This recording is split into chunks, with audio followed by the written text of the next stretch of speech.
The year 1860 proved to be a tumultuous period in American history, setting the stage for the impending conflict that would erupt into the Civil War. As political tensions simmered and sectional divisions deepened, the nation found itself on the brink of a crisis that would ultimately tear it apart.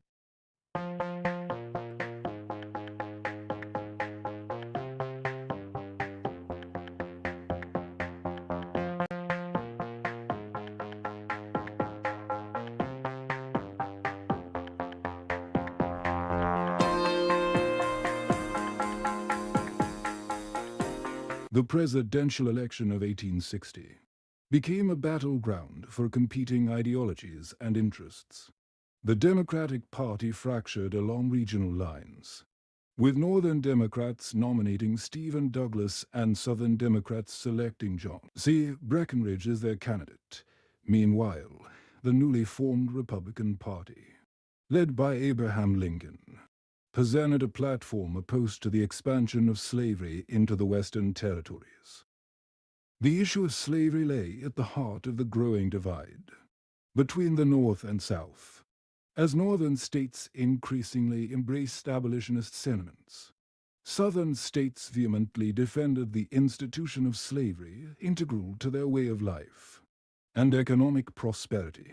The election of Lincoln, who opposed the expansion of slavery but did not advocate for its immediate abolition, heightened fears among Southern states of encroachment on their rights. In the wake of Lincoln's election victory on November 6, 1860, South Carolina became the first state to secede from the Union on December 20, 1860. Its action was quickly followed by Mississippi, Florida, Alabama, Georgia, Louisiana, and Texas, each declaring their independence and forming the Confederate States of America. These secessionist acts represented a fundamental challenge to the authority of the federal government and set the stage for armed conflict. The year 1860 marked a critical turning point in American history as deep-seated political divisions and ideological differences pushed the nation towards the brink of civil war. The secession of Southern states in response to the election of Abraham Lincoln underscored the irreconcilable differences between North and South, foreshadowing the violent conflict that would engulf the nation in the years to come. The outbreak of the American Civil War in 1861 marked the culmination of years of mounting tensions and escalating conflicts between the Northern and Southern states. The bombardment of Fort Sumter in April of that year served as the catalyst for open hostilities, plunging the nation into a devastating and protracted conflict. On April 12, 1861, Confederate forces under the command of General P.G.T. Beauregard initiated the first military action of the Civil War by bombarding Fort Sumter, a federal fort located in the harbor of Charleston, South Carolina. The Union garrison, under the command of Major Robert Anderson, surrendered the fort after 34 hours of bombardment, marking the beginning of armed conflict between the North and South. In the wake of the attack on Fort Sumter, President Abraham Lincoln faced the daunting task of rallying the North to defend the Union and suppress the rebellion. On April 15, 1861, Lincoln issued a proclamation calling for 75,000 volunteers to serve in the Union Army for a period of 3 months in order to quell the insurrection. This call to arms galvanized Northern sentiment and marked the official beginning of the Civil War. The attack on Fort Sumter served as a clarion call for other Southern states to join the Confederacy in the weeks following the bombardment.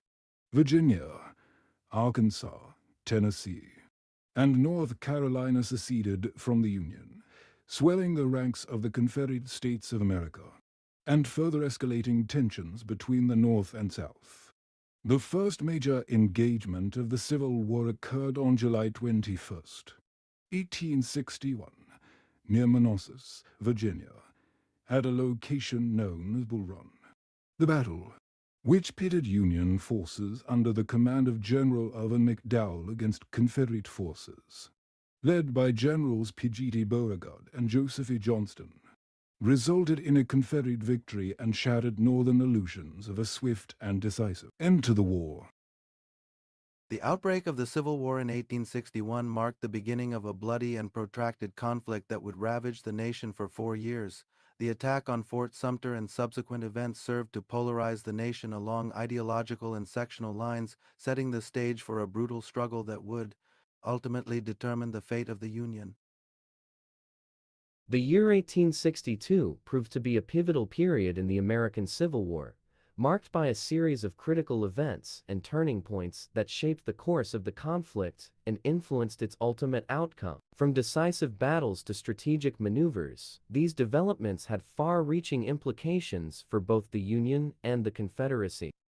In February 1862, Union forces under the command of General Ulysses S. Grant achieved significant victories at Fort Henry and Fort Donelson in Tennessee. The capture of these key Confederate strongholds opened up the Tennessee River and paved the way for further Union advances into the heart of the Confederacy, demonstrating the growing military prowess of the Union Army. The Battle of Shiloh, fought on April 6 to 7, 1862, near Pittsburgh Landing, Tennessee, proved to be one of the bloodiest engagements of the Civil War up to that point. Union forces under Grant's command clashed with Confederate forces led by Generals Albert Sidney Johnston and P.G.T. Beauregard. Despite heavy casualties on both sides, the Union emerged victorious, albeit at a significant cost, solidifying Grant's reputation as a tenacious and determined military leader. In the spring of 1862, Union General George B. McClellan launched the Peninsula Campaign, an ambitious plan to capture the Confederate capital of Richmond, Virginia.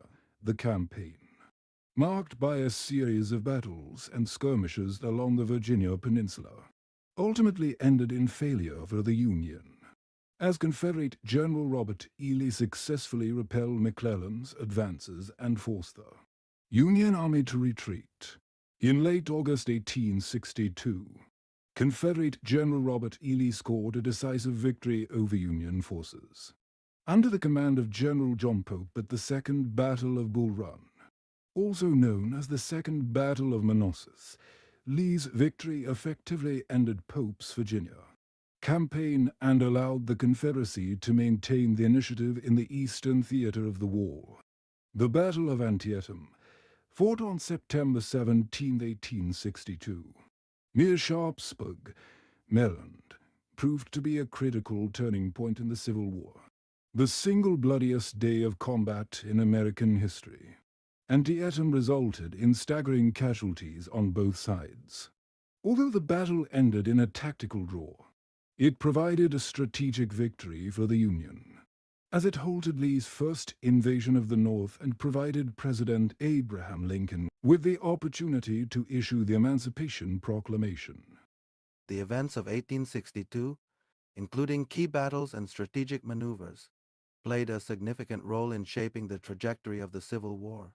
From Grant's victories in Tennessee to Lee's successes in Virginia, these turning points underscored the brutal and unpredictable nature of the conflict, setting the stage for the even greater challenges and upheavals that lay ahead. The year 1863 marked a pivotal turning point in the American Civil War, as a series of significant battles and strategic developments shifted the momentum in favor of the Union. From the issuance of the Emancipation Proclamation to the decisive victory at Gettysburg, these events reshaped the course of the conflict and brought the Union closer to victory. On January 1, 1863, President Abraham Lincoln issued the Emancipation Proclamation, a historic executive order that declared all slaves in Confederate-held territory to be forever free. While the proclamation did not immediately abolish slavery in the United States, it signaled a significant shift in the Union's war aims and transformed the Civil War into a struggle for freedom and equality.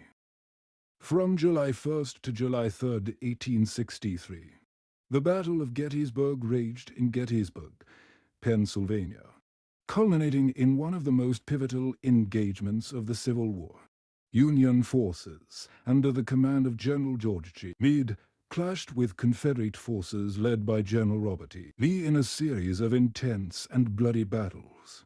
Despite heavy casualties on both sides, the Union emerged victorious, repelling Lee's invasion of the North and inflicting a decisive blow to Confederate morale and momentum. On November 19, 1863, President Abraham Lincoln delivered the Gettysburg Address. During the dedication of the Soldiers' National Cemetery in Gettysburg, Pennsylvania, in his brief but eloquent speech, Lincoln reaffirmed the principles of freedom, equality, and democracy, honoring the sacrifices of the soldiers who fought and died in the Battle of Gettysburg, and emphasizing the nation's enduring commitment to the ideals of the Declaration of Independence. The events of 1863 marked a turning point in the American Civil War. As the Union gained momentum and the Confederacy suffered significant setbacks, from the issuance of the Emancipation Proclamation to the decisive victory at Gettysburg, these developments reshaped the course of the conflict and brought the nation closer to the end of slavery and the preservation of the Union. Despite the continued challenges and sacrifices that lay ahead, the events of 1863 represented a significant step forward in the Union's quest for victory and the ultimate triumph of freedom and equality. The year 1864 witnessed a dramatic escalation in the intensity and brutality of the American Civil War, as both the Union and the Confederacy embraced a strategy of total war aimed at achieving decisive victory. From the relentless campaigns in Virginia to Sherman's devastating march through Georgia, the war reached new levels of destruction and devastation. In 1864, Union General Ulysses S. Grant launched the Overland Campaign, a series of brutal battles and engagements aimed at defeating Confederate General Robert E. Lee's Army of Northern Virginia. The campaign, characterized by relentless fighting and staggering casualties, culminated in the Siege of Petersburg, a protracted siege that lasted for nearly 10 months and ultimately led to the fall of Richmond, the Confederate capital. The Battle of the Wilderness, fought from May 5 to May 7, 1864, in Spotsylvania County, Virginia, marked the beginning of the Overland Campaign. Union forces under the command of General Grant clashed with Confederate forces led by General Lee in a dense and tangled forest. Known as the Wilderness, the battle, characterized by its ferocity and high casualty rates, ended in a tactical draw but set the stage for a further Union advances towards Richmond. In September 1864, Union General William T. Sherman launched his infamous March to the Sea, a devastating military campaign aimed at crippling the Confederate war effort and breaking the will of the Southern population. Leading a force of over 60,000 men, Sherman marched through Georgia, leaving a trail of destruction in his wake as his troops burned plantations, destroyed infrastructure, and confiscated supplies. The march culminated in the capture of Savannah in December 1864, further demoralizing the Confederacy and hastening its ultimate collapse.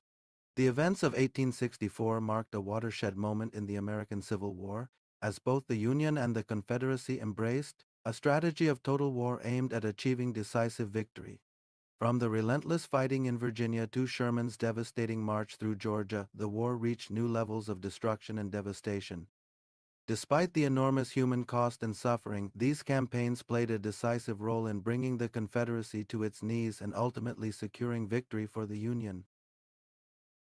The year 1865 marked the culmination of the American Civil War, as the Union emerged victorious and the Confederate States of America ceased to exist. From the surrender of Confederate armies to the assassination of President Abraham Lincoln, the events of 1865 ushered in a new era for the United States, characterized by Reconstruction and the pursuit of national unity. On April 9, 1865, Confederate General Robert E. Lee surrendered his Army of Northern Virginia, to Union General Ulysses S. Grant at Appomattox Courthouse in Virginia, effectively bringing an end to major Confederate military resistance. The surrender, which followed a series of defeats, the Confederacy signaled the collapse of the Southern cause and the beginning of the end of the Civil War.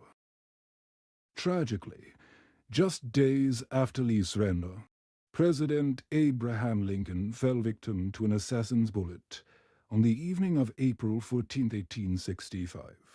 Lincoln was shot by John Wilkes Booth.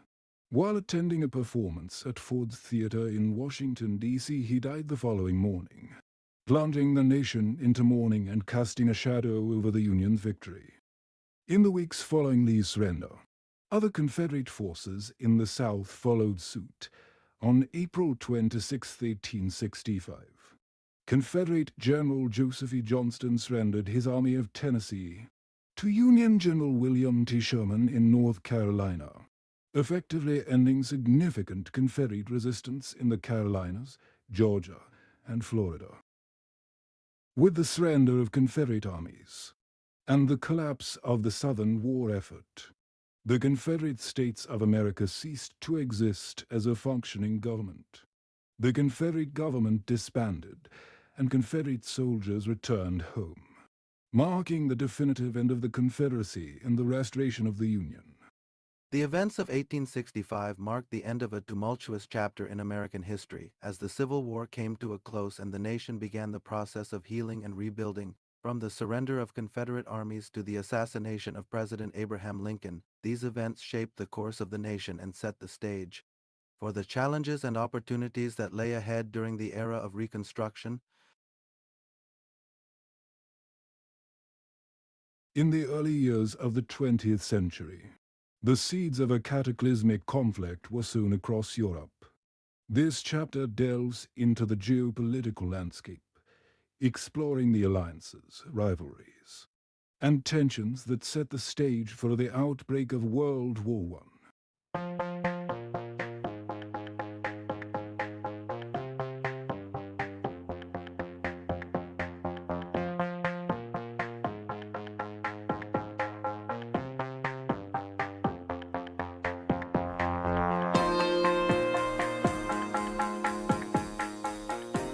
The assassination of Archduke Franz Ferdinand of Austria-Hungary in Sarajevo in June 1914 proved to be the spark that ignited the powder keg, unraveled the intricate web of alliances, as nations found themselves entangled in a complex network of mutual defense agreements. Diplomatic maneuvering and ultimatums escalated tensions, and by August 1914, the major powers of Europe found themselves hurtling towards war. The chapter chronicles the last desperate attempts at diplomacy, the ominous mobilization of armies, and the ominous realization that the world was on the brink of an unprecedented and devastating conflict. Diplomatic maneuvering and ultimatums escalated tensions, and by August 1914, the major powers of Europe found themselves hurtling towards war.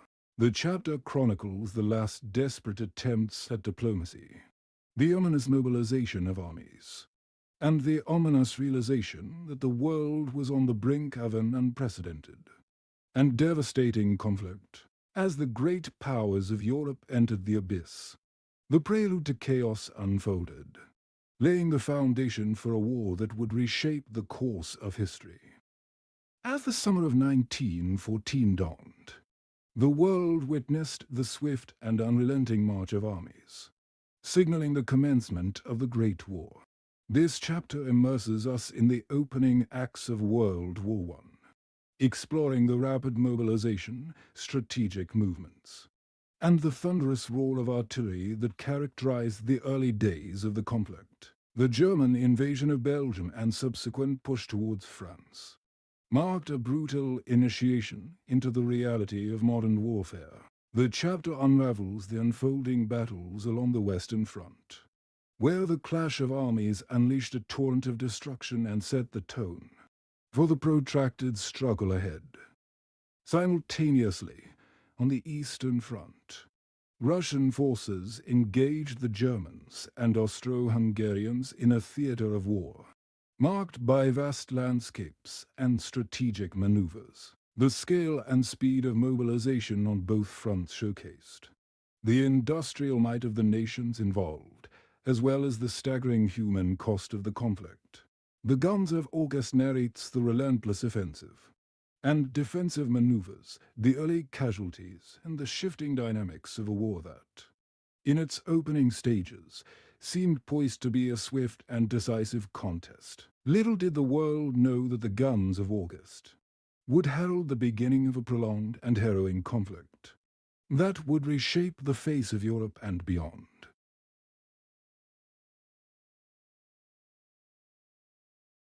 The year 1915 unfolded as a bleak and harrowing chapter in the annals of World War I, defined by the grim realities of trench warfare. This chapter delves into the entrenched battlegrounds that stretched across the Western Front, where soldiers endured unimaginable hardships and faced the relentless onslaught of modern warfare.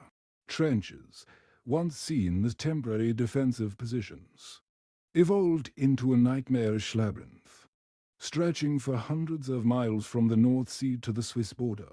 Explore the intricacies of trench construction, the constant threat of enemy attacks, and the ever-present specter of disease that haunted these subterranean landscapes.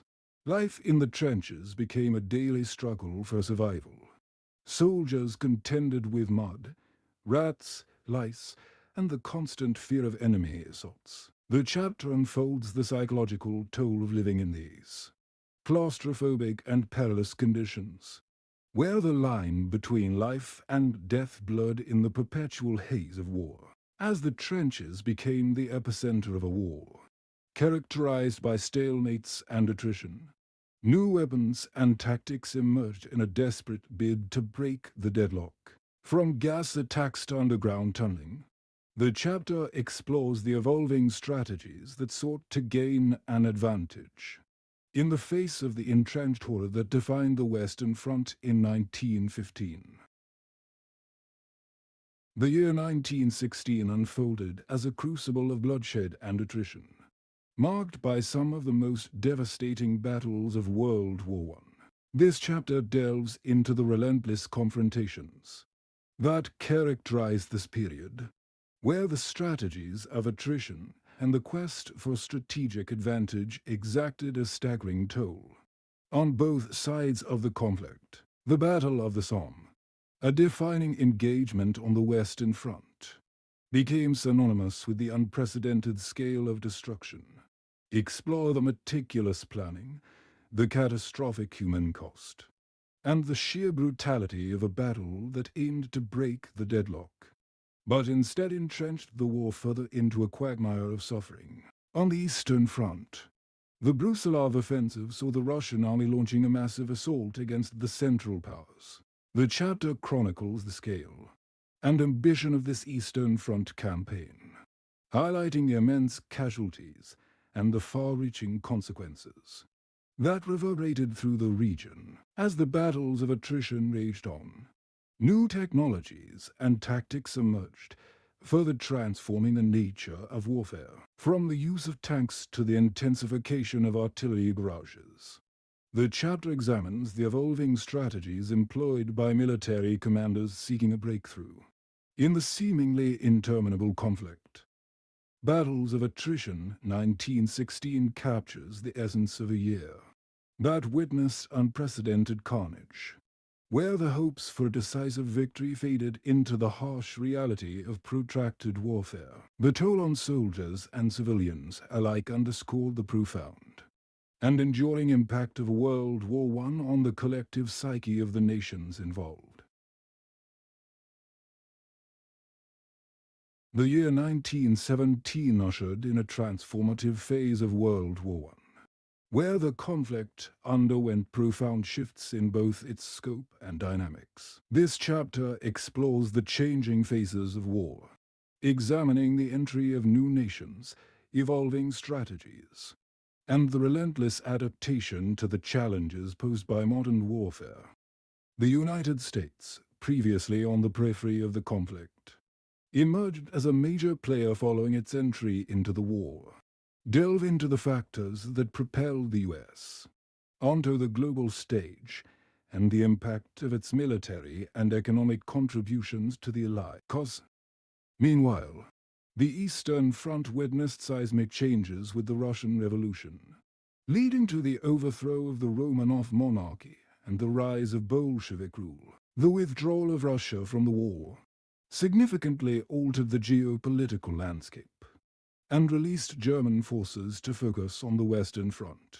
The chapter also explores the changing nature of warfare itself, as technological innovations and strategic adaptations took center stage, from the use of new weapons like tanks and machine guns to the refinement of air warfare. The face of battle underwent a dramatic evolution in 1917. Amidst these transformations, the war exacted an ever-increasing toll on soldiers and civilians. The chapter unfolds the human stories behind the changing phases of war, capturing the resilience, sacrifice, and the indomitable spirit of those caught in the maelstrom of one of the most consequential conflicts in human history. The year 1917 proved to be a watershed moment in World War I, not only for its impact on the battlefield, but also for the seismic political shifts that reverberated across the global stage. This chapter explores the revolutionary upheavals that transformed the course of the war and the destinies of nations. Central to this narrative is the Russian Revolution, a seismic event that shook the foundations of the Eastern Front and covered the dynamics that led to the overthrow of the Romanov dynasty, the rise of the Bolsheviks under Vladimir Lenin, and the subsequent withdrawal of Russia from the war. As the flames of revolution spread, other nations faced internal strife and upheaval.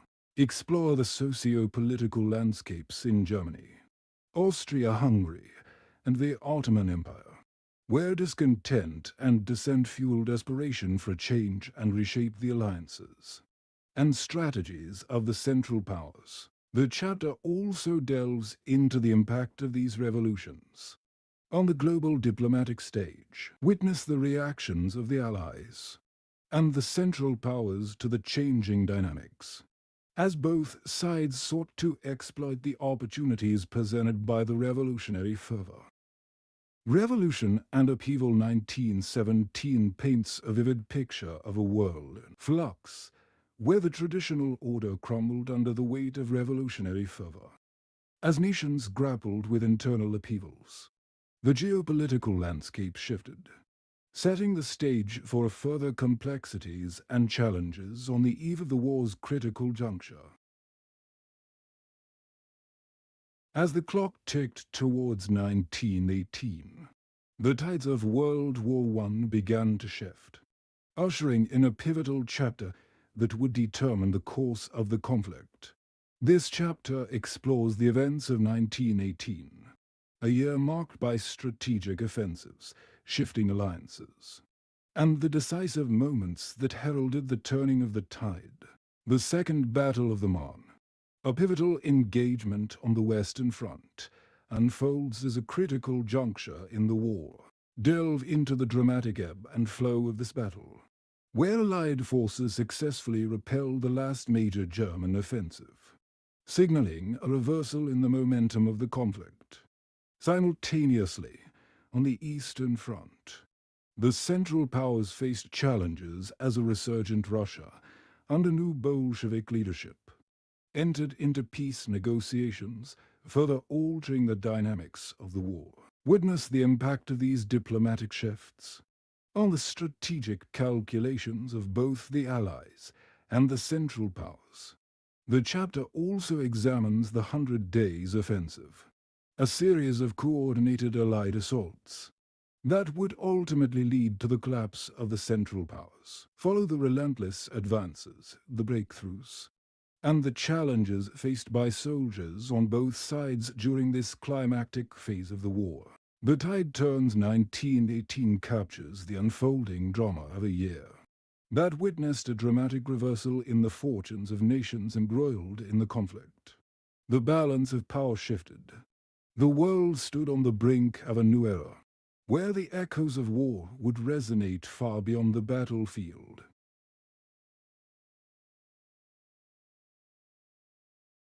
While the battles raged on the front lines, the home fronts of nations involved in World War I were arenas of profound challenges and transformations, and political upheavals experienced by civilians as they navigated the arduous journey through the war years. Explored unprecedented demands placed on the civilian population as countries mobilized for a total war. Witness the implementation of war economies, rationing, and the shifting roles of men and women in societies grappling with the demands of an all-encompassing conflict. The chapter examines the psychological toll on civilians as they endured prolonged periods of uncertainty, loss, and sacrifice. Governments employed propaganda to shape public opinion, while societies grappled with the profound changes brought about by the war. Economic challenges loomed large, with industries redirected towards war production, leading to shortages of essential goods. The war effort placed immense pressure on the workforce, and nations faced the delicate balance of maintaining morale on the home front while sustaining the war machine. As the war progressed, anti-war sentiment, pacifist movements, and social upheavals emerged. Governments responded with varying degrees of repression, seeking to maintain control over populations increasingly weary of the protracted conflict. Homefront Challenges 1914 to 1918 sheds light on the resilience of civilian populations and the complex interplay between governments, societies, and individuals during a time of unparalleled upheaval. The chapter paints a nuanced portrait of life on the home front, capturing the endurance, sacrifice, and adaptability of those whose lives were irrevocably transformed by the exigencies of war. As the echoes of artillery fire gradually subsided in 1918, the world witnessed the crumbling of age-old empires, reshaping the geopolitical landscape in the aftermath of World War I. This chapter explores the disintegration of empires and the reconfiguration of national boundaries that marked the closing chapters of the Great War. The Austro-Hungarian Empire, a sprawling conglomerate of diverse ethnicities, faced internal dissent and disintegration. Delve into the unraveling of this once mighty empire, as nationalistic aspiration and separatist movements led to the emergence of independent states across Central and Eastern Europe.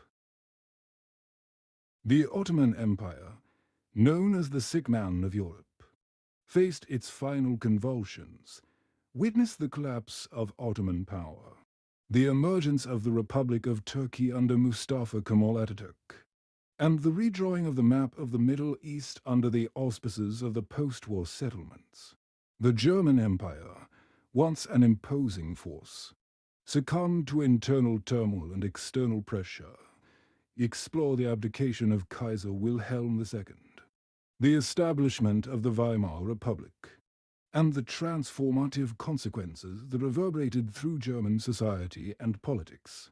The chapter also scrutinizes the impact of these imperial collapses on the global balance of power and the seeds they planted for future conflicts. The emergence of new nations, the redrawing of borders, and the dissolution of centuries-old empires set the stage for a period of profound political and cultural transformation. The end of Empire's 1918 marks a momentous juncture in history, where the demise of imperial structures paved the way for the birth of new nations, and the beginning of a complex and uncertain post-war era. With the guns falling silent on the 11th hour of the 11th day of the 11th month in 1918, The armistice marked the end of hostilities on the Western Front.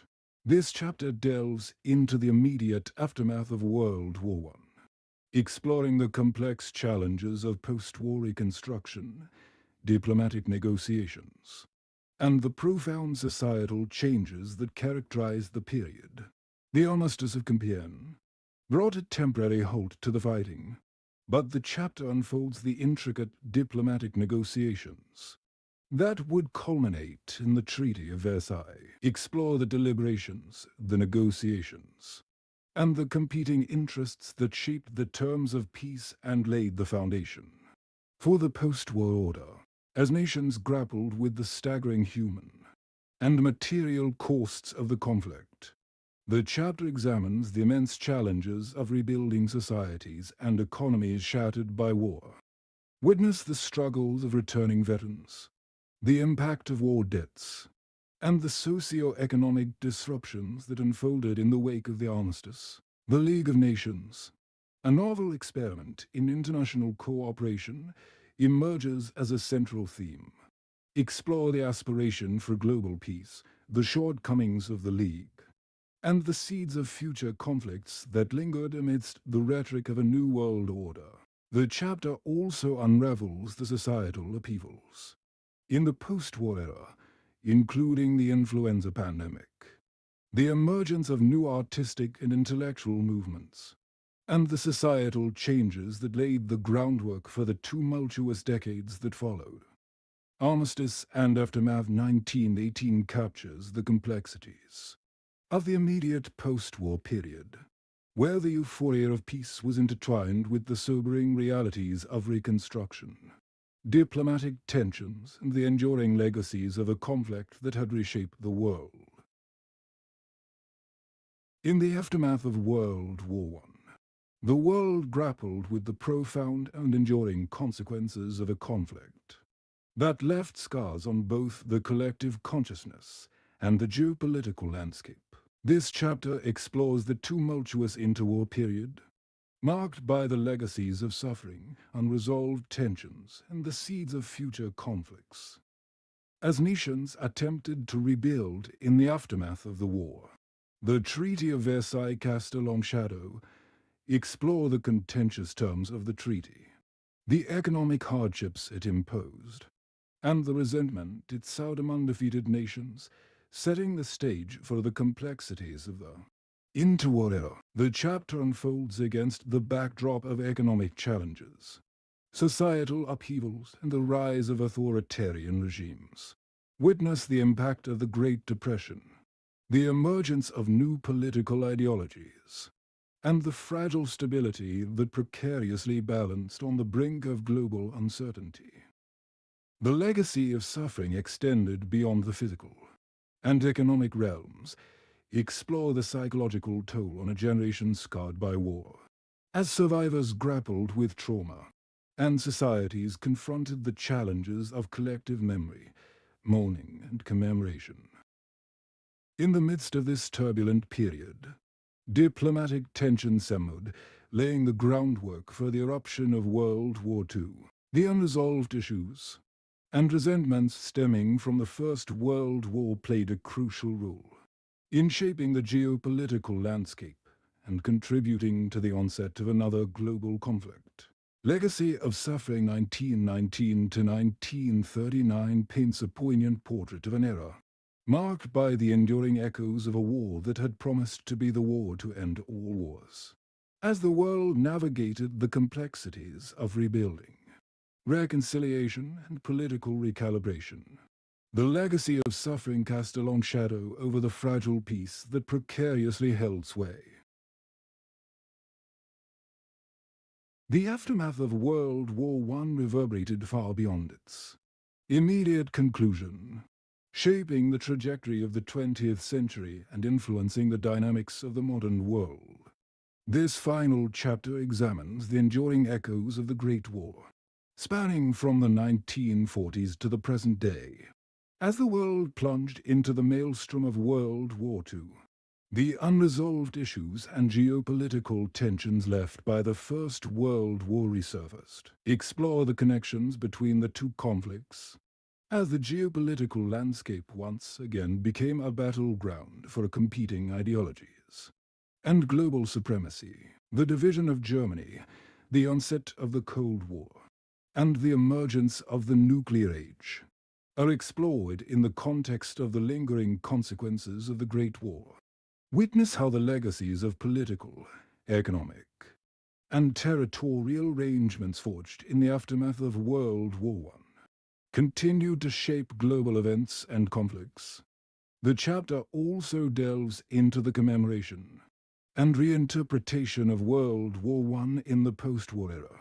Explore how societies grappled with the memory of the conflict, erected monuments, and engaged in ongoing discussions about the meaning and lessons of the Great War. The echoes of World War I resonate in the ongoing challenges to global peace and stability, from the decolonization movements of the mid-20th century to contemporary conflicts influenced by the redrawing of borders and unresolved geopolitical tensions. The chapter traces the enduring impact of the First World War on the geopolitical order in the realm of culture, literature, and art. The echoes of World War I reverberate in diverse expressions, from the Lost Generation writers to the reflections in contemporary works. The cultural legacy of the war continues to inspire and shape narratives about conflict, loss, and resilience. Echoes of World War I 1940s, present, serves as a reflective lens on the lasting repercussions of a conflict that, while officially concluded in 1918, left an indelible mark on the subsequent decades and continues to influence the world in ways that extend far beyond the boundaries of time.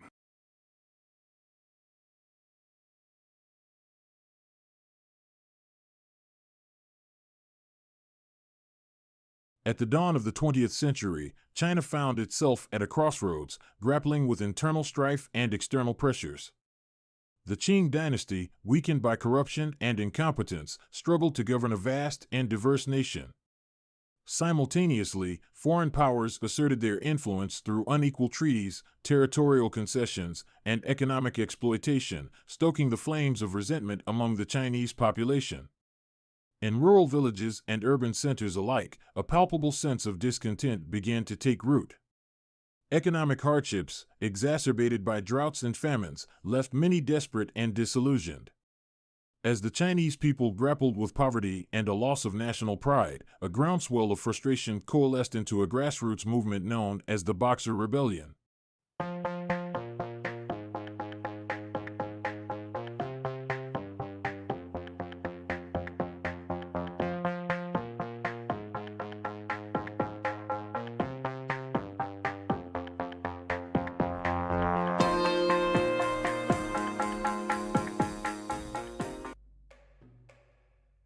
The term boxer originated from the boxers' practice of martial arts, which they believed endowed them with supernatural powers and invincibility. This eclectic group, drawn from the lower strata of society, sought solace in traditional values and sought to purge China of what they perceived as foreign vices and influences. As the boxers gained traction, their anti-foreign and anti-Christian sentiments intensified. Foreign missionaries became targets of hostility, seen as symbols of a perceived moral decay introduced by Western imperialism. The Boxers' rallying cry, "Support the Qing, exterminate the foreigners," resonated with those who felt the weight of China's decline. The initial sparks of discontent fanned by economic woes and a loss of national pride set the stage for a movement that would soon capture the attention of the world. The Boxer Rebellion, rooted in the grievances of the Chinese people, would evolve into a potent force challenging the status quo and confronting the formidable powers that sought to exploit the weakened Qing dynasty.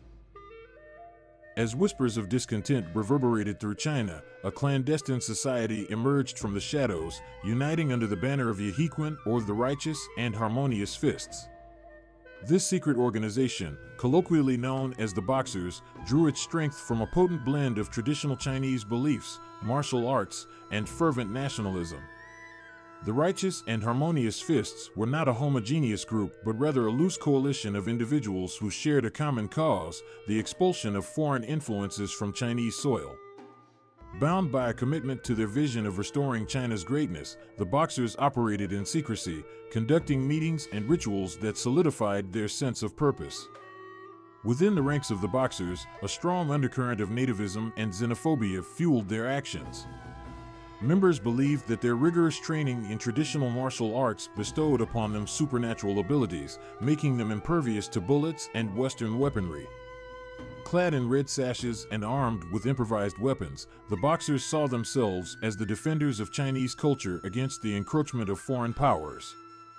The Boxers' ideology was steeped in a fervent mix of anti-foreign and anti-Christian sentiments. Missionaries and converts were viewed with suspicion, seen as conduits for foreign infiltration and sources of moral corruption. The Boxers' movement gained momentum in rural areas where traditional beliefs held sway, and the appeal of their mystical approach to combating foreign influence resonated deeply. Empress Dowager Cixi, sensing an opportunity to harness this groundswell of anti-foreign sentiment for her own political purposes, officially endorsed the Boxer movement. The once shadowy group now enjoyed imperial sanction, emboldening its members and escalating tensions with foreign powers. The Righteous and Harmonious Fists, having transformed from a secret society into a visible force with imperial approval, were on the brink of unleashing their fervor on a global scale. As the Boxers continued to gather strength, their actions would soon lead to a clash that reverberated far beyond the borders of China, shaping the course of the Boxer Rebellion.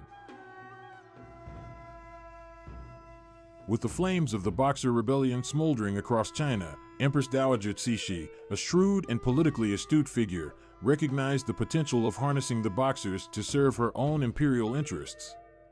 In an audacious move, she officially endorsed the movement, catapulting the once clandestine group into the forefront of national attention. Empress Dowager Cixi's endorsement was not merely a strategic political maneuver, it was a calculated decision to consolidate her power amid the challenges faced by the Qing dynasty. By aligning herself with the Boxers, she sought to portray the movement as a patriotic force protecting Chinese traditions against foreign encroachment. The Boxers, previously considered rebels, were now elevated to the status of imperial guards defending the dynasty.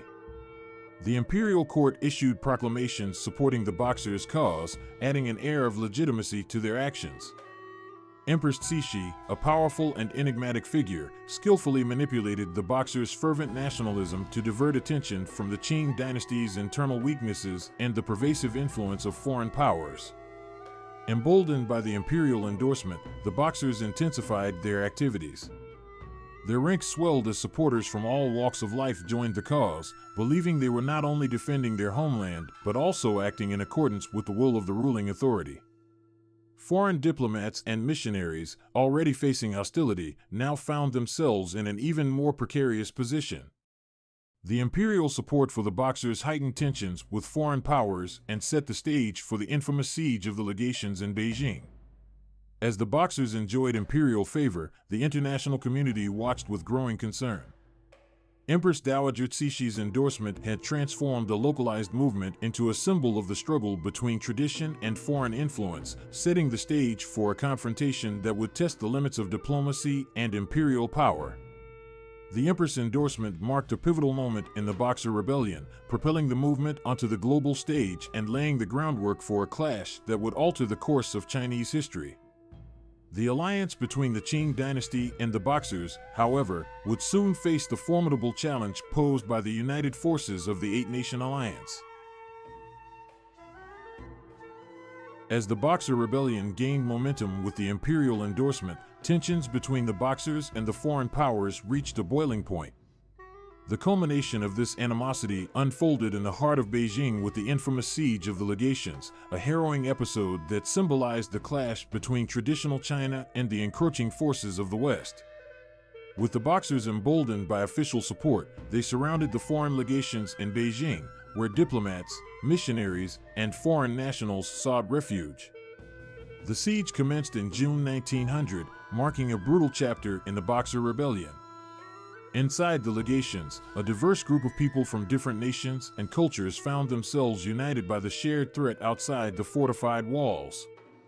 Cut off from the outside world, they faced the relentless assaults of the Boxers, who believed in their invincibility and sought to expel all foreigners from Chinese soil.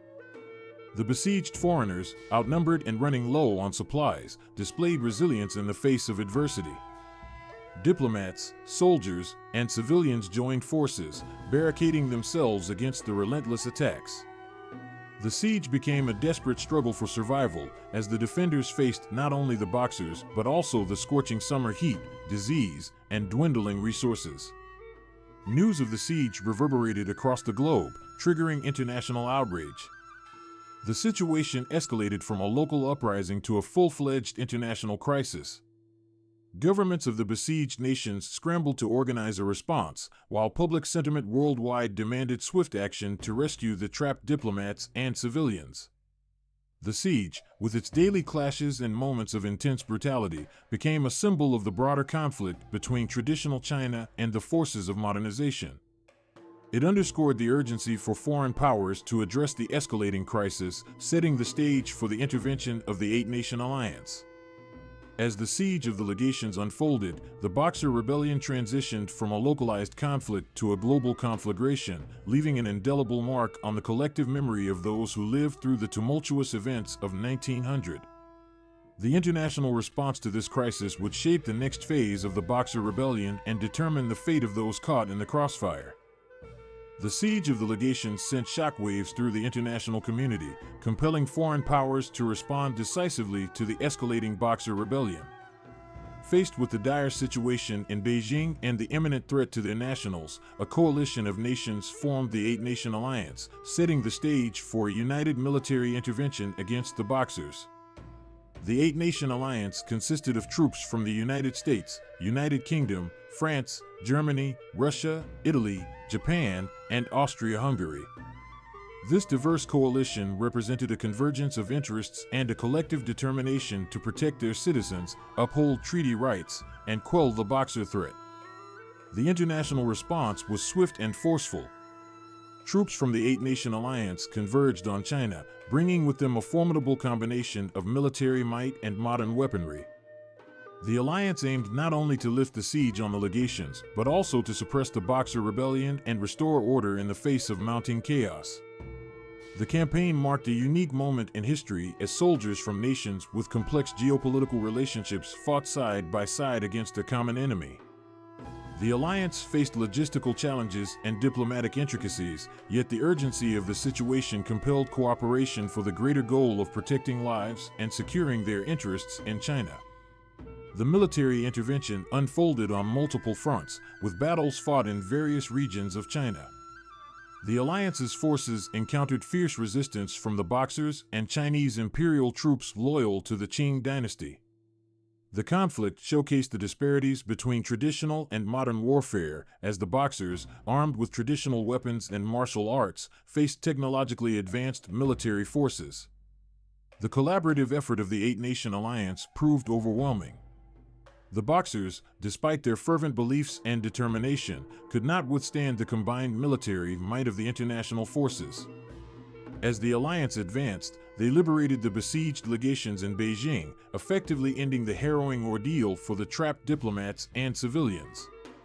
The intervention, however, extended beyond the military campaign. The alliance imposed punitive measures on the Qing dynasty, demanding indemnities and territorial concessions as a price for their involvement.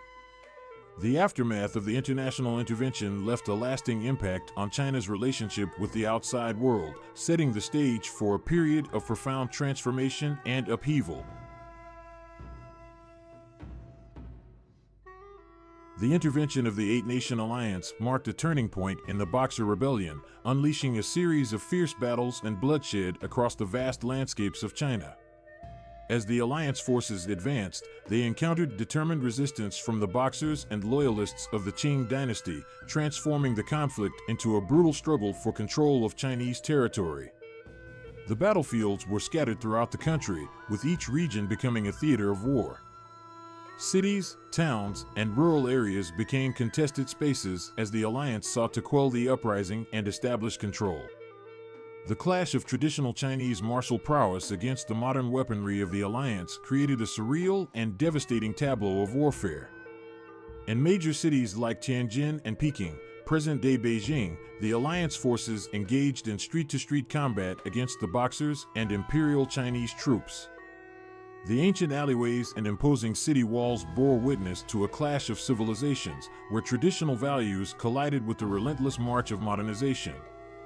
The countryside became another battleground as alliance forces faced guerrilla-style tactics from the Boxers who utilized their knowledge of the terrain to their advantage.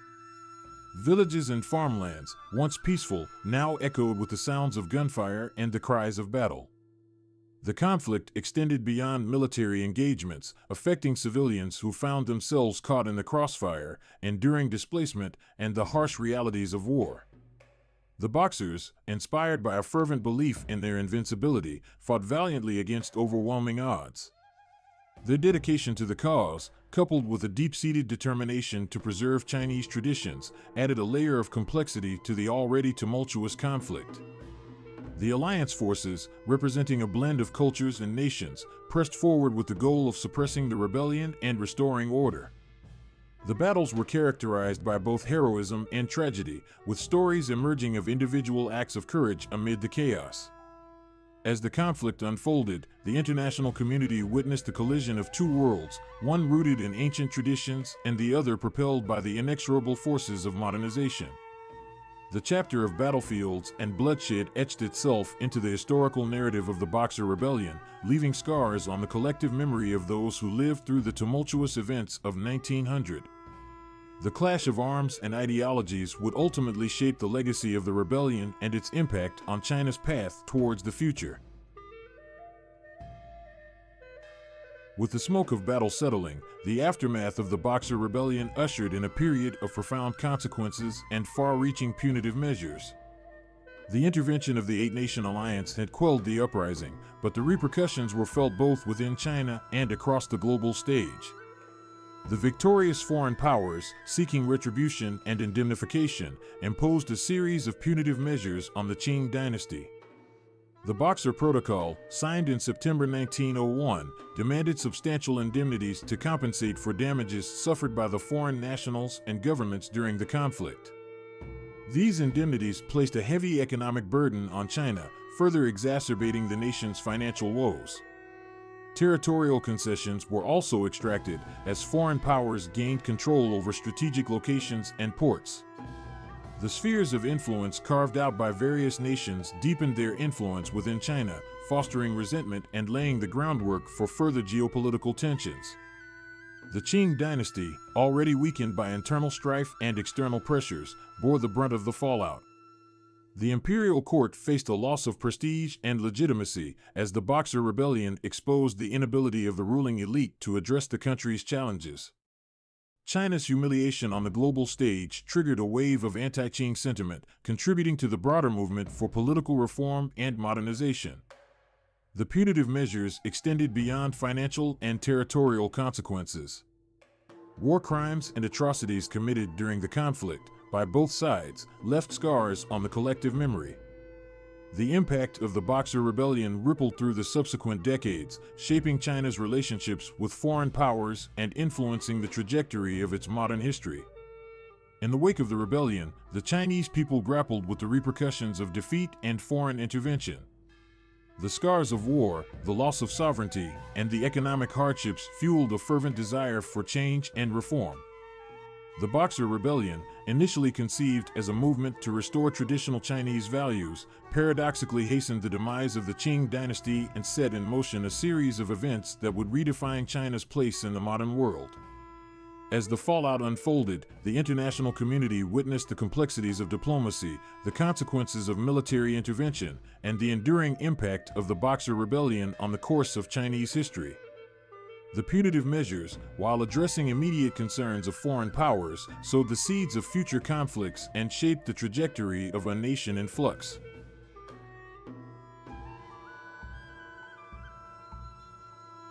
As the echoes of battle faded, the Boxer Rebellion left an indelible mark on China's history, shaping its trajectory in unforeseen ways. The legacy of defiance born from the uprising reverberated through the ensuing years, influencing political, cultural, and social developments within the nation. The Boxer Rebellion, despite its ultimate failure, injected a renewed spirit of defiance and nationalism into the Chinese psyche. The perceived humiliation at the hands of foreign powers ignited a fervent desire for reform and the modernization of China. The scars left by the punitive measures and territorial concessions fueled a sense of collective trauma, serving as a rallying cry for those who sought to redefine China's place in the world. The rebellion's legacy extended beyond geopolitical consequences. The Boxers, once vilified as rebels, transformed into symbols of resistance and patriotism. Their commitment to preserving Chinese traditions and resisting foreign influence resonated with later generations, influencing movements that aimed to restore China's dignity and strength. The Boxer Rebellion played a pivotal role in the demise of the Qing dynasty. The imperial court's inability to quell the uprising and its subsequent humiliation weakened its authority, setting the stage for the revolutionary fervor that would culminate in the overthrow of the millennia-old dynastic rule in 1911. The rebellion's impact on global perceptions of China was profound. It highlighted the nation's internal turmoil, exposing its vulnerability to external forces.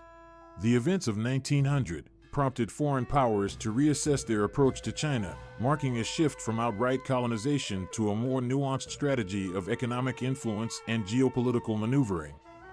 Culturally, the Boxer Rebellion became a symbol of resistance against perceived cultural imperialism.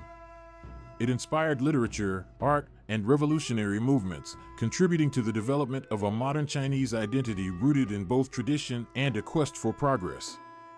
The legacy of defiance also influenced the early 20th century Chinese revolutionary movements.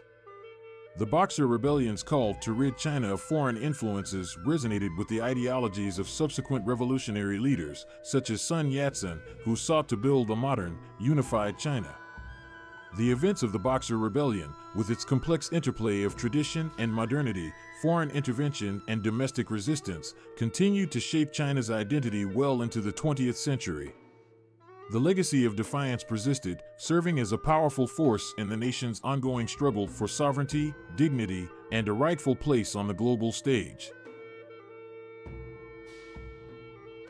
In the aftermath of the Boxer Rebellion, the global community and China itself engaged in a process of historical reflection, attempting to comprehend the complexities and consequences of the tumultuous events that unfolded in 1900. This period of introspection and analysis led to diverse perspectives on the rebellion, its causes, and its aftermath. One critical aspect of historical reflection was the reevaluation of the Boxers and their motivations.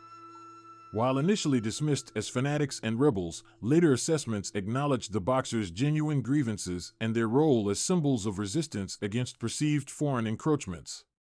Historians grappled with the nuances of the Boxers' ideology, exploring the intersection of nationalism, tradition, and anti-imperialism that defined their movement. The role of Empress Dowager Cixi also came under scrutiny. Historical analyses questioned her motives in endorsing the Boxers, exploring whether it was a calculated political move to deflect attention from internal issues or a genuine attempt to reclaim Chinese sovereignty.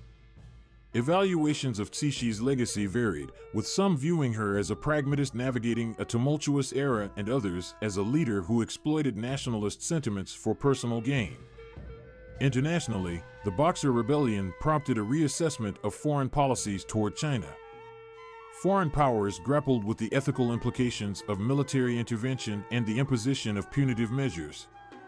Diplomatic circles engaged in discussions on the balance between protecting their nationals and respecting the sovereignty of a nation facing internal strife. The Boxer Rebellion also became a subject of artistic expression and literature. Writers and artists sought to capture the human stories amid the chaos, depicting the courage and suffering of individuals caught in the crossfire.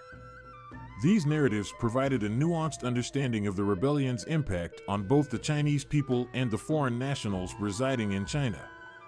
Within China, the Boxer Rebellion was remembered as a period of national shame, but also as a catalyst for change. The collective memory of the events of 1900 fueled a renewed commitment to modernization and a determination to resist foreign domination. The rebellion became a touchstone for later revolutionary movements, symbolizing the need for a unified, strong China capable of asserting its interests on the global stage. The historical reflections on the Boxer Rebellion contributed to a broader understanding of China's modern history. The events of 1900 were recognized as a watershed moment that accelerated the nation's transformation, paving the way for political upheavals, social reforms, and a quest for a new national identity. As the world looked back on the Boxer Rebellion, the lessons learned from this tumultuous chapter in history influenced future diplomatic relations, national narratives, and the ongoing process of China's modernization. The historical reflections on the rebellion continue to shape perspectives on China's complex relationship with tradition, modernity, and its position in the global community. In the 21st century, the legacy of the Boxer Rebellion endures in the collective memory of the Chinese people, influencing the nation's identity, diplomacy, and perception of its place in the world. The events of 1900 continue to resonate in contemporary China, shaping historical narratives, cultural expressions, and diplomatic relations. The Boxer Rebellion, once viewed through the lens of national shame, has been reinterpreted as a symbol of resistance against foreign oppression. In contemporary Chinese discourse, the Boxers are often portrayed as patriotic fighters standing against imperialism and defending China's sovereignty. This reframing aligns with the broader narrative of the century of humiliation, emphasizing the period from the mid-19th to mid-20th century when China faced external aggression and internal strife. The rebellion's impact on China's relationship with the outside world remains significant. The memory of foreign powers intervening in China's internal affairs and imposing punitive measures has contributed to a cautious approach in contemporary Chinese diplomacy. It serves as a reminder of the importance of safeguarding national sovereignty and resisting perceived encroachments on China's interests. Culturally, the Boxer Rebellion continues to inspire artistic expressions. Literature, film, and other forms of media often revisit the events of 1900, exploring the complexities of the rebellion and its aftermath. These artistic endeavors contribute to an ongoing dialogue about national identity, resilience, and the challenges of navigating tradition and modernity in a rapidly changing world. The Boxer Rebellion's impact on China's political landscape is evident in the nation's pursuit of modernization and global influence. The events of 1900 catalyzed a quest for reform that ultimately led to the downfall of the Qing dynasty and the establishment of the Republic of China in 1912. The rebellion's legacy resonates in the Chinese government's commitment to national rejuvenation and its efforts to assert China's standing as a major global power. In contemporary China, the Boxer Rebellion is not just a historical event, it is a symbol that shapes the nation's narrative and aspirations. The resilience displayed by the Boxers, their commitment to tradition, and their struggle against external forces continue to serve as a source of inspiration for a China that seeks to forge its own path in the modern world. The memory of the Boxer Rebellion prompts ongoing discussions about the complexities of China's relationship with the West, the balance between tradition and progress, and the challenges of preserving national identity in a globalized era. As China navigates its role on the world stage, the legacy of the Boxer Rebellion remains a dynamic force, influencing how the nation perceives its history and shapes its future.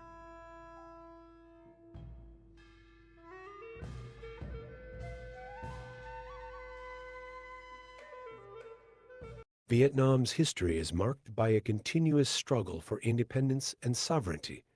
This resilience was put to the test during the late 19th and early 20th centuries when Vietnam fell under French colonial rule. This period brought profound changes to Vietnamese society, economy, and politics, laying the groundwork for future conflicts and the eventual quest for independence.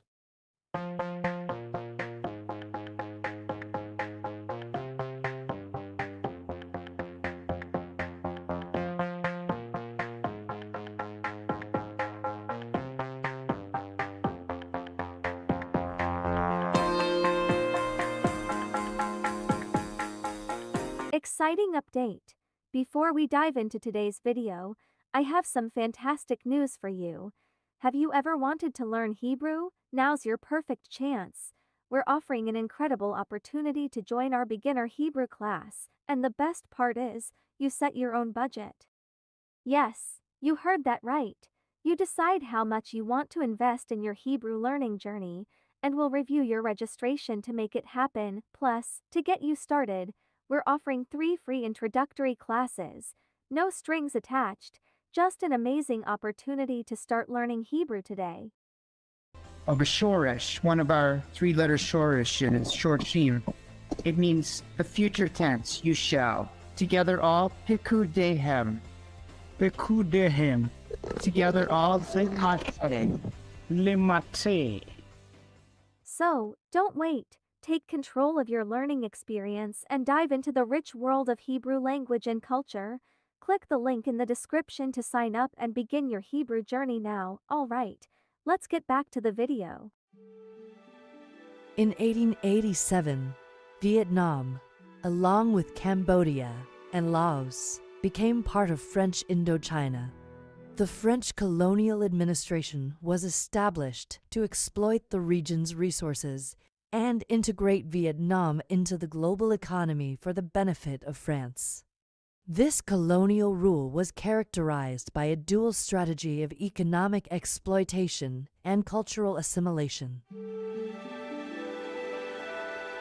The French reoriented Vietnam's economy to serve their interests, focusing on the extraction of natural resources and the cultivation of cash crops. Large plantations were established to produce rubber, rice, and coffee, primarily for export.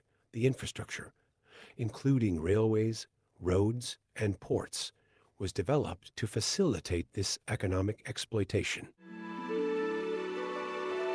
However, these developments came at a significant cost to the Vietnamese people. Local farmers were often dispossessed of their lands and forced to work on plantations under harsh conditions for meager wages. The economic policies deepened social inequalities and created widespread poverty among the Vietnamese population. The French colonial regime also sought to impose French culture and language on the Vietnamese. Western-style education systems were introduced, and French became the language of instruction and administration. The colonial authorities promoted Catholicism, leading to a significant number of conversions among the Vietnamese. Despite these efforts, many Vietnamese resisted cultural assimilation, holding on to their traditional customs, language, and beliefs.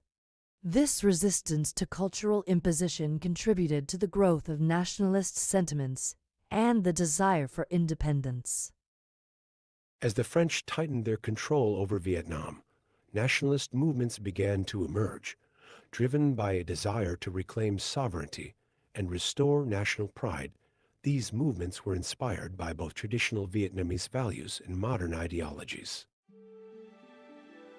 One of the earliest and most influential nationalist leaders was Phan Boi Cho.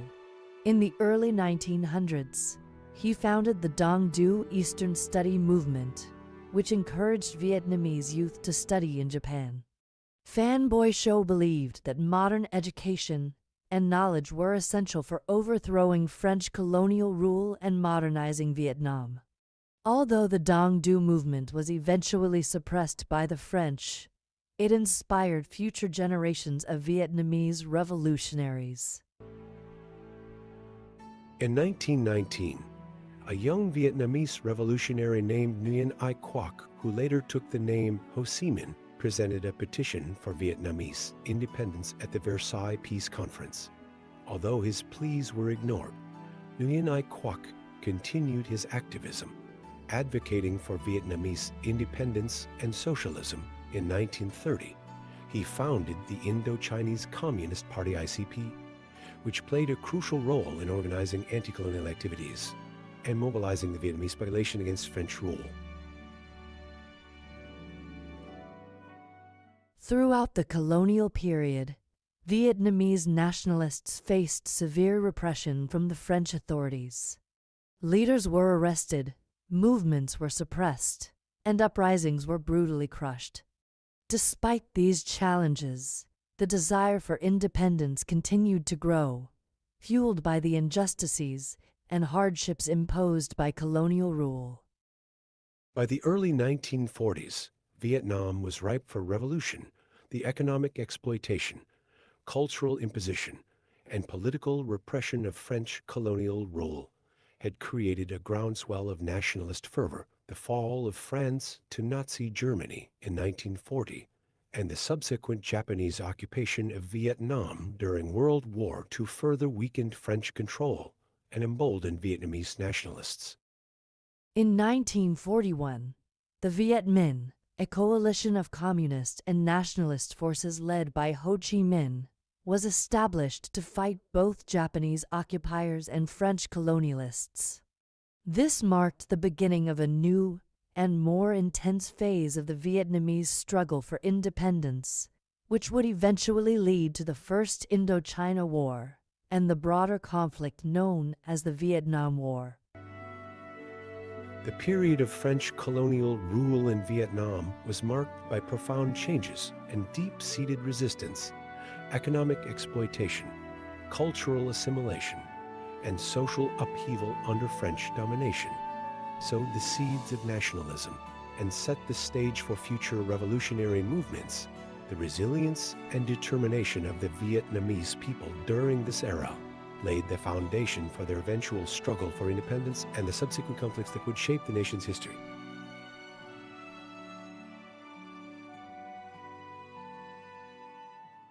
The First Indochina War, fought between the French colonial forces and the Viet Minh, began in 1946.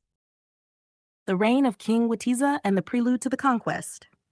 Reign of King Witiza, 698 to 710 CE. The Iberian Peninsula, in the waning years of the 7th century, was a land of great complexity and beauty. Rolling plains met rugged mountains, while bustling cities bore the marks of Roman grandeur. The Visigothic kingdom ruled over these lands, with its capital at Toledo, a city of strategic and cultural importance. In 698 CE, King Ejika's reign came to an end, and his son, Witiza, ascended the throne. Witiza, a young and ambitious ruler, inherited a kingdom marked by its aristocratic factions and religious discord. Determined to consolidate his power and bring stability to his realm, Witiza embarked on a series of bold reforms.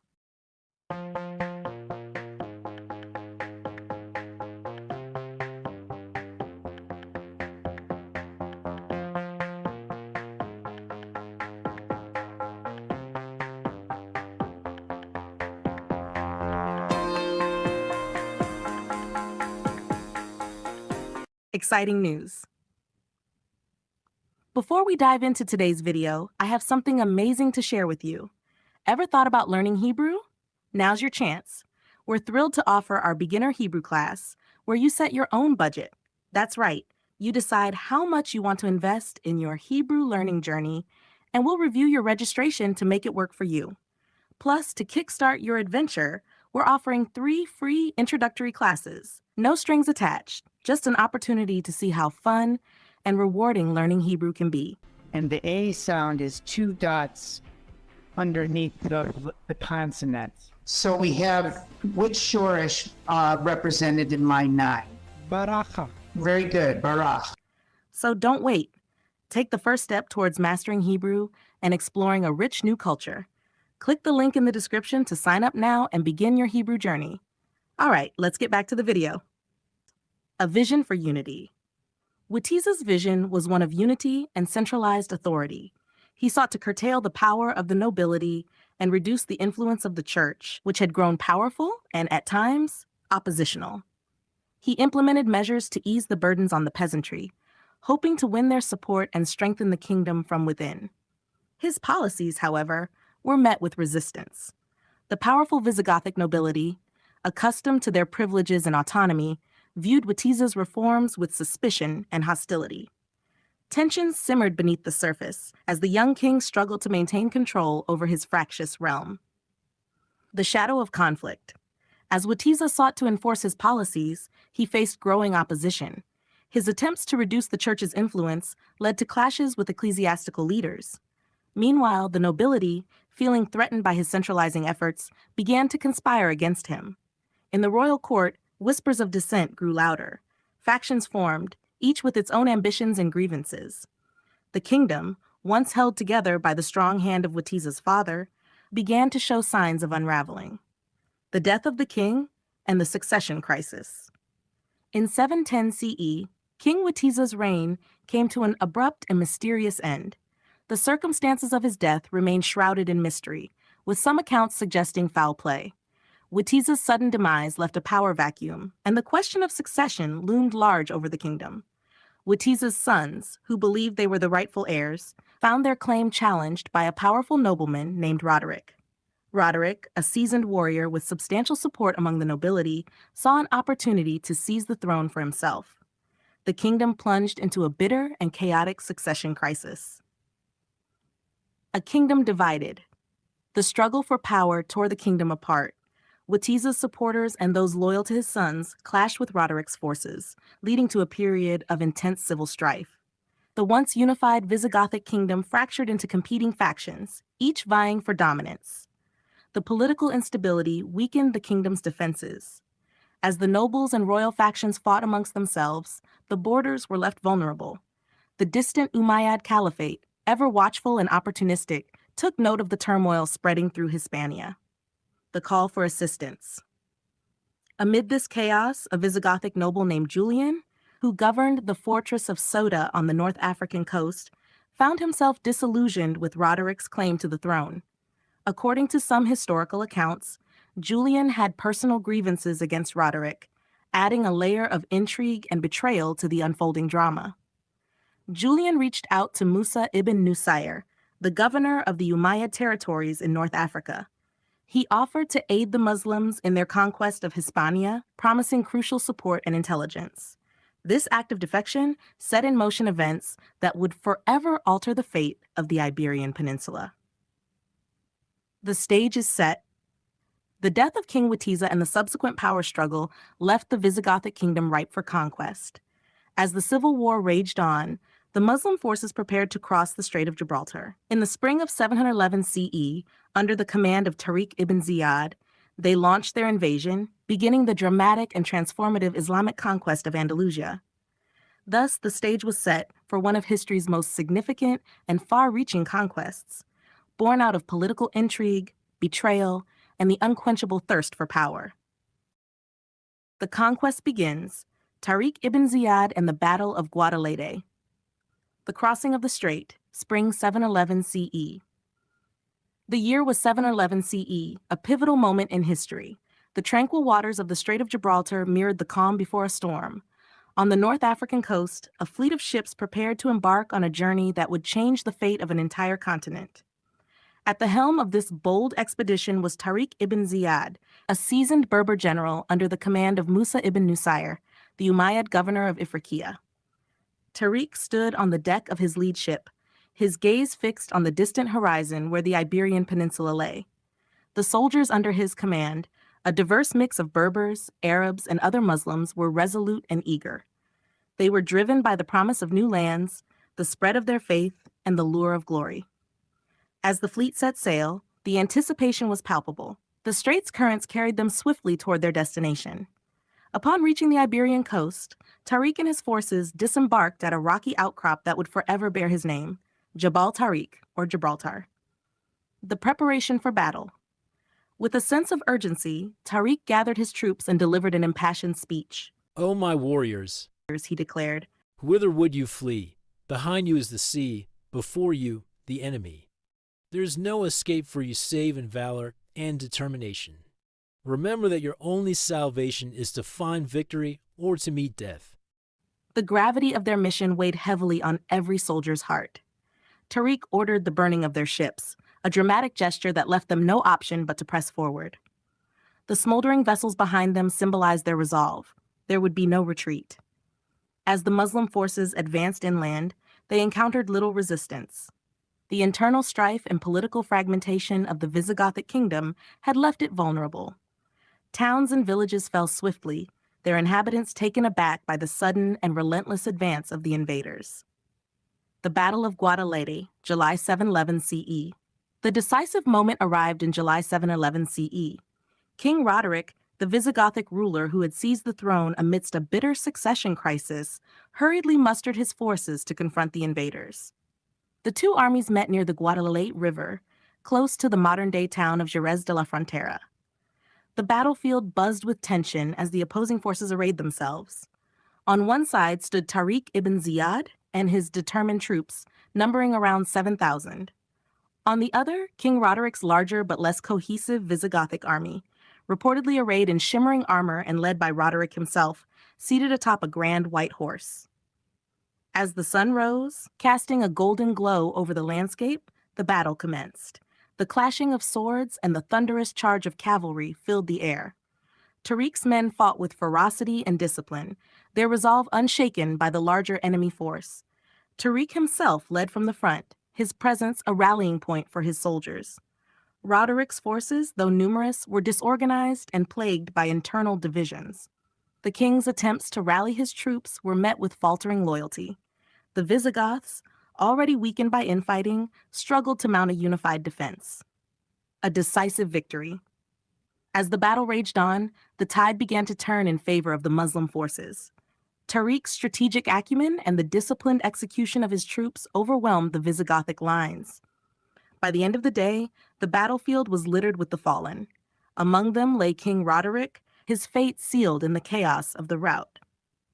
The victory at Guadalete was not just a triumph of arms, but a momentous shift in the region's history. The fall of Roderick and the decimation of his forces left the Visigothic kingdom in disarray. In the aftermath, Tariq ibn Ziyad and his men continued their relentless advance, capturing key cities like Córdoba, Seville, and Toledo in the months that followed. The legacy of Tariq ibn Ziyad. The Battle of Guadalete marked the beginning of a new era for the Iberian Peninsula. Tariq ibn Ziyad's daring leadership and the bravery of his soldiers paved the way for the establishment of Muslim rule in Al-Andalus. The cultural, scientific, and architectural achievements that would later flourish under Islamic rule were rooted in this initial conquest. Tariq's legacy endured, his name forever etched in the annals of history as the conqueror who bridged two worlds. The flames of his ship symbolized the irreversible march of history, a dramatic testament to the courage and determination that shaped the destiny of Andalusia.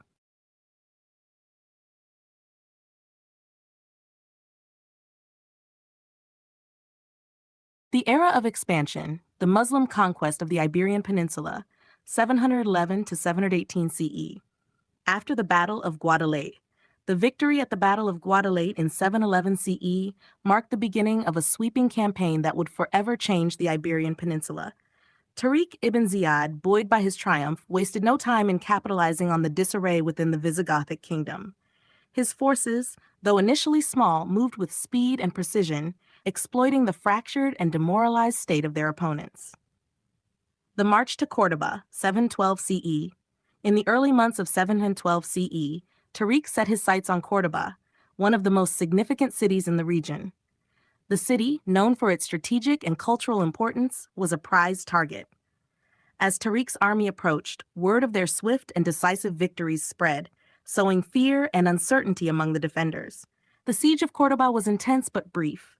Tariq's forces, experienced and determined, employed a mix of military strategy and psychological warfare. The gates of the city eventually yielded, and Córdoba fell into Muslim hands. The capture of Córdoba was not just a military victory, but also a symbolic one, heralding the dawn of a new era. The conquest of Seville, 712 to 713 CE. Following the fall of Córdoba, the momentum of the Muslim forces seemed unstoppable. Seville, another vital city, was next in their sights. Seville's fortified walls and strong defenses posed a challenge, but Tariq's army was undeterred. Through a combination of diplomacy and military might, the city was besieged. The Muslim forces demonstrated both their martial prowess and their ability to govern, offering terms of surrender that promised stability and protection. Faced with the choice between resistance and pragmatism, Seville's leaders chose to open their gates. The city fell, adding another jewel to the rapidly expanding Umayyad dominion. The capture of Toledo, 711 to 714 CE. Toledo, the Visigothic capital, represented the heart of the kingdom. Its capture would signify the complete upheaval of the existing order. As Tariq and his forces advanced, they were joined by Musa ibn Nusayr, who brought reinforcements from North Africa to consolidate their gains and ensure the success of the campaign. The approach to Toledo was methodical and relentless. By 714 CE, the Muslim forces reached the city.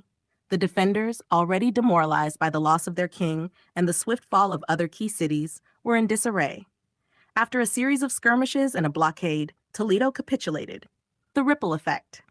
The rapid expansion of Muslim control from 711 to 718 CE was not just a series of military victories, but a profound transformation of the Iberian Peninsula. Key cities like Cordoba, Seville, and Toledo became centers of Islamic culture and administration. The new rulers implemented systems of governance that integrated local populations, promoting a degree of religious and cultural tolerance that was relatively progressive for the time. The foundation of Al-Andalus.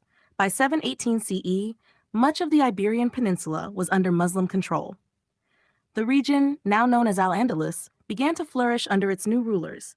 This period marked the beginning of a cultural and intellectual renaissance that would have lasting impacts on art, science, and architecture. The rapid Muslim expansion was driven by a combination of military strategy, diplomacy, and the effective administration of conquered territories. This transformative era laid the groundwork for centuries of Islamic influence, shaping the history and culture of the region in ways that still resonate today. The legacy of the conquest.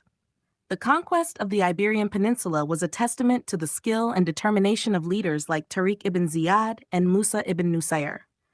Their ability to mobilize and inspire their forces, coupled with strategic acumen, enabled the swift and effective expansion of Muslim rule.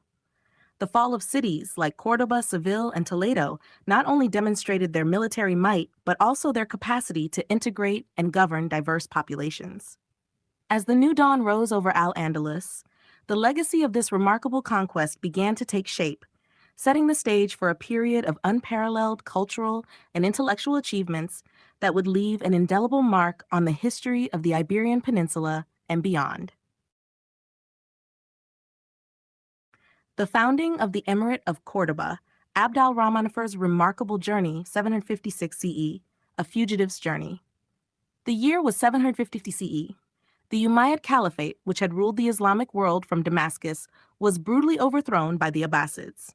In the chaos of the Abbasid Revolution, the Umayyad dynasty was nearly exterminated.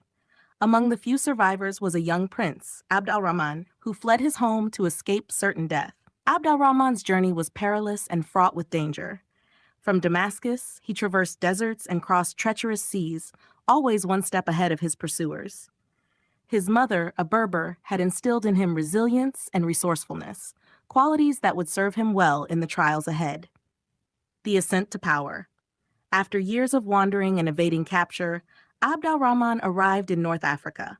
There, he began to garner support from Berber tribes and other disaffected groups. He learned of the political instability in Al-Andalus, where the Muslim governors were locked in power struggles and factions vied for control. Seeing an opportunity, Abd al-Rahman made his way to Al-Andalus. In 755 CE, he landed on the Iberian Peninsula, his eyes set on reclaiming a semblance of his family's lost glory. With charisma and strategic acumen, he quickly rallied support among those who longed for stability and strong leadership. The Battle for Cordoba by 756 CE, Abd al-Rahman had amassed a formidable force. He marched on Cordoba, the jewel of Al-Andalus.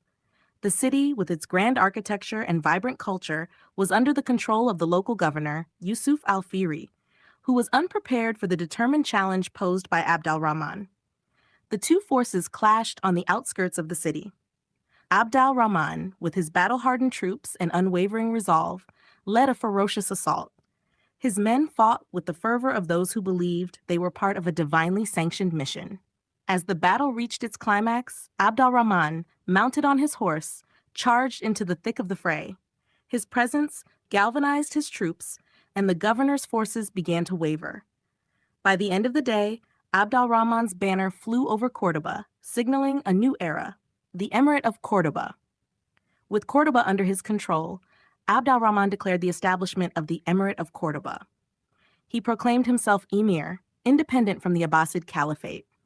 This bold declaration was more than a claim to power. It was a statement of resilience and renewal for the Umayyad legacy.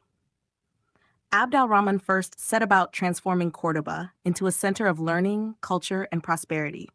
He initiated construction projects, including the Great Mosque of Cordoba, which would become a symbol of Islamic art and architecture. His administration was marked by efforts to integrate diverse communities, fostering a period of relative peace and stability. The legacy of Abd al-Rahman. Abd al-Rahman Firhan's journey from fugitive to emir was a testament to his indomitable spirit and exceptional leadership. The Emirate of Cordoba thrived under his rule, laying the foundation for what would become one of the most enlightened and culturally rich periods in medieval history. The establishment of the Emirate of Cordoba marked the beginning of an era that would see Al-Andalus flourish as a beacon of knowledge, tolerance, and innovation. Abd al-Rahman Fir's legacy endured, his name remembered as the founder of a dynasty that brought a golden age to the Iberian Peninsula. In the annals of history, Abd al-Rahman Fir's story stands as a dramatic tale of survival, ambition, and the enduring power of vision and determination. His establishment of the Emirate of Cordoba in 756 CE was not just the creation of a political entity, but the rekindling of a cultural and intellectual flame that would burn brightly for centuries to come. The proclamation of the Caliphate of Cordoba, Abd al-Rahman III's triumph, 929 CE, the rise of a leader. The year was 929 CE.